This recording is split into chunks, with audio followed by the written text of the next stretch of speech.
agree. If he's gonna run him down and go for it, he better do it. Hey guys, aside from absolutely wearing this calculator out on fuel mileage, especially for our top 3 drivers, Ryan Newman, Denny Hamlin, Kurt Busch, the other thing I've been looking at, if you look at the last 5 June, July New Hampshire Motor Speedway races here, the trends, excluding our 2 rain shortened races, the trends show that we normally have a final caution somewhere around 15 to 20 laps to go. So I've got to believe that's also weighing on a lot of these drivers, but more than anything, these crew chiefs' minds right now.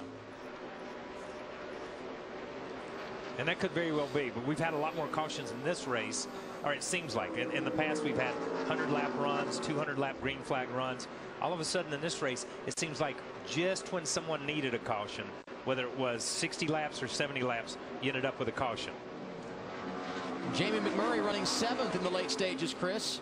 Yeah, you talk about those problems they had earlier, a lap down because of a loose lug nut. Well, strategy has gotten them back in this race. The problem is they're 7 laps short on fuel, and Jamie McMurray doesn't even know it because they've been having radio problems. The team has been trying to reach him, but he's not responding. They've asked him to hang his hand out the window going down the front straightaway, but he doesn't do that. So they realize Jamie has no idea that they are short on fuel. So the team right now making a sign. They better make a bigger sign than that, because he ain't going to see that sign.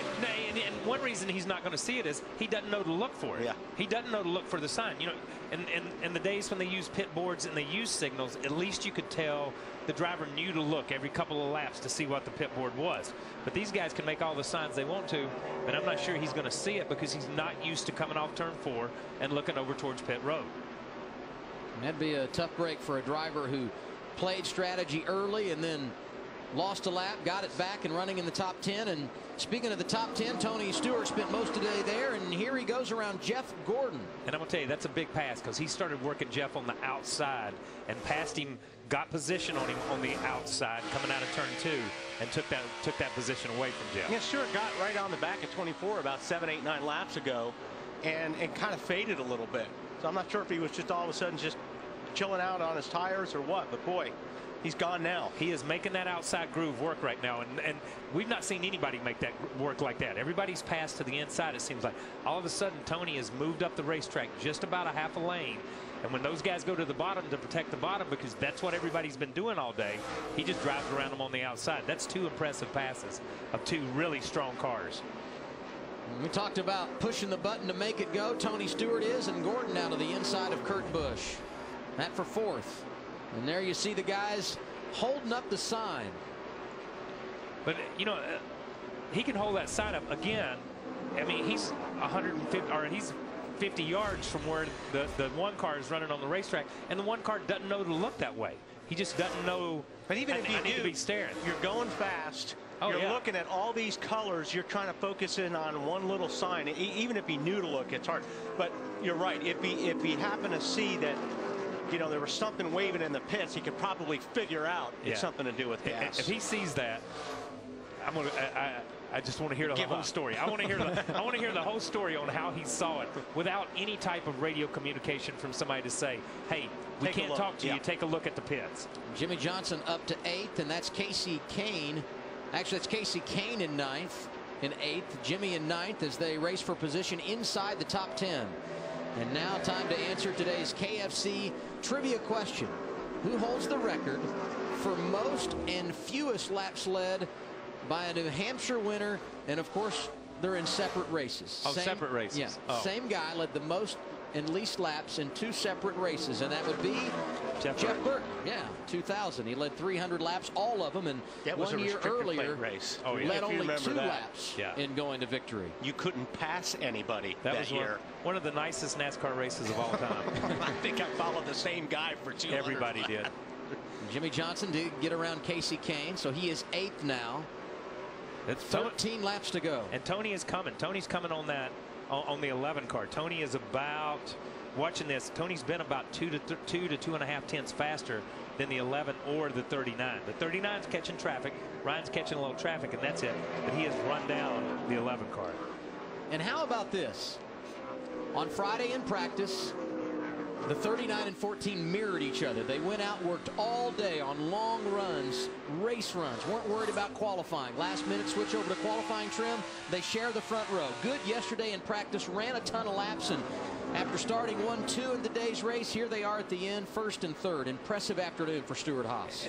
Impressive afternoon for that organization, no matter where they end up at this point in time. You know, talking to Clint Boyer yesterday, he said, when you unload and you're close, you have a great weekend. If you're off, you have a bad weekend. He talked about how bad his Kansas was because they were never there. These two guys unloaded, and they were right on the money for long runs right off the bat. And you can't say enough about what a victory would do for either one of these drivers, because remember, they're both on the chase bubble. Regardless of what the standings read right now, they need to do something positive, and a win could go a long way to ensuring when the chase begins in September that they are a part of the mix.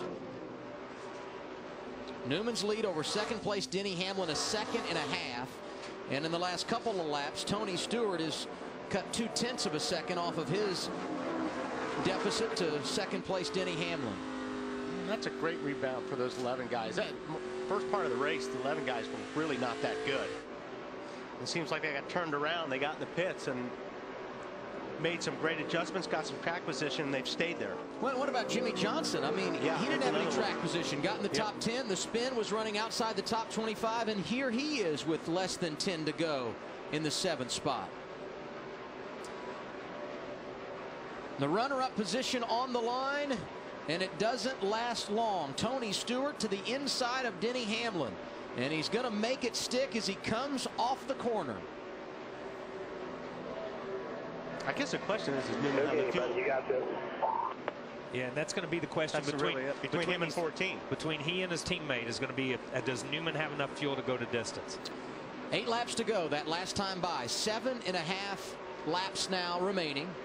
That'd be ironic if Stewart won because his teammate ran out of fuel in the last lap, because that's how he lost this one last time. Well, the difference when you look at the lap count on when they pitted, Newman last pitted at lap 217, Stewart last on pit road at 226. So there's no question it could be a factor, and Stewart cut a couple of tenths of a second off his teammate's advantage on that last lap. And the other issue here could be lap traffic. Newman closing in on a couple of lappers. Marty, how confident are they in the 39 camp? Well, for Ryan Newman, some very tense moments down here. I just checked with Tony Gibson. He said they are 2 laps short on fuel, but no way they're going to tell him to slow down at all. They've told him Tony Stewart is behind him, and we started the show talking about the position they're in. This is why Ryan Newman was talking about it. They run out of fuel here, it could cost them a guaranteed spot in the chase. If they win it here, this could be the win that locks them in the chase. So no matter what they do, they're hoping for fuel to stay in that 39 car right now. And that could be the first guy that ran out of fuel right there in the 78 car. And he pitted at lap 217, the same lap that Ryan Newman last pitted. 2 laps is a lot. 2 laps is a lot. Ryan's catching a little bit of traffic here, and Ryan has been, over the last 2 or 3 laps, Ryan's been 0.2 slower a lap than what the 14 car of Tony Stewart is. So Tony's obviously not worried about fuel at all. You don't know if Ryan's just feathering a little bit and trying to conserve just a touch. Working lap traffic is Ryan Newman, and as we told you, his teammate 9 laps better on fuel in second. There you see Tony Stewart, Denny Hamlin third, Jeff Gordon fourth. I'm just watching out the window the Bass Pro guys. They're trying. All of them on the wall are trying to tell McMurray to slow down. McMurray in the 9th position, but he too last pitted at lap 217. No radio communication. The team trying to tell him he's short on fuel the old-fashioned way. They got a sign out. And I'm telling you, no, I think they gave up on the sign. I think they're just trying to tell him physically. Yeah, just slow down. 3 laps to go. This time by for Ryan Newman. And McMurray now out of gas. He makes his pit stop. Newman halfway down the back straightaway. 2.5 laps to go. Stewart doesn't want to get real close to his teammate, I don't think, right now. You want to be real careful that guy doesn't run out of fuel when you're right behind him. Right in, yes. But, you know, he has closed up. Ryan has done a great job these last 2 or 3 laps working his way through that traffic, because I'm telling you, he caught that traffic in the worst place he could have caught it, and he really didn't lose anything to Tony. He was patient and worked it, and he made Tony work it the same way in the corners, not down the straightaway. Last win for Ryan Newman on the flat mile in Phoenix. It came last April, and it was an emotional win for him, helping Tony Stewart to victory lane at Stewart-Haas. The 42 of Juan Pablo Montoya out of gas as the white flag goes in the air. Ryan Newman going to try and hold it together for one more circuit.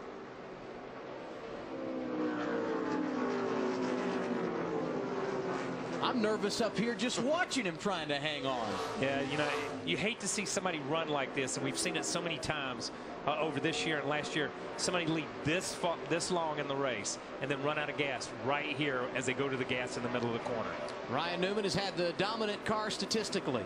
Off at turn 4, checkered flag goes in the air. 15th career win for Ryan Newman, and right behind him, his teammate. 1-2 finish for Stewart-Haas. Way to go, race team! That's what you call it, baby! Way to go, guys! You saved it, baby! That was it! Look at all these guys running out of gas. Both the Penske cars out of fuel coming off of 4.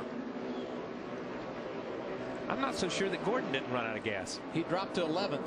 Or has gotten, you see it smoking down there. I'm not so sure, and that amazes me because he was 10 laps better to the good. Yeah. And Jimmy Johnson comes back to finish inside the top 5 today. That's an incredible run. He and Denny Hamlin both had problems. I was either going to get fired or hired. I didn't know what it was going to be. Great job. Ryan Newman able to get his first win of 2011. The 13th different winner in 19 races this year. The parity continues. And yet another driver trying to solidify his spot in the chase. The U.S. Army car, and the driver gets the American flag. Give him the New Hampshire hat trick. Ryan Newman with his 3rd career victory right here at the Magic Mile this afternoon. NASCAR on TNT back in Loudon, New Hampshire. Welcome into our post-race coverage, where Ryan Newman gets his first victory of 2011.